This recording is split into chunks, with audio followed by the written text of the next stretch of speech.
बुद्ध्यहङ्कारचित्तानि नाहं न च श्रोत्रजिह्वे न च घ्राणनेत्रे न च व्योमभूमे न तेजो न वायु चिदानन्दरूपा शिवोऽहं शिवोऽहं चिदानन्दरूपा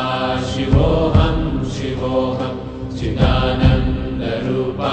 शिवोऽहं शिवोऽहं न च प्राणसंज्ञो न वै पञ्चवायु न वा सप्तधातुर्न वा पञ्चकोश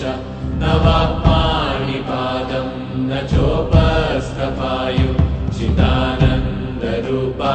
शिवोऽहं शिवोऽहं चिदानन्दरूपा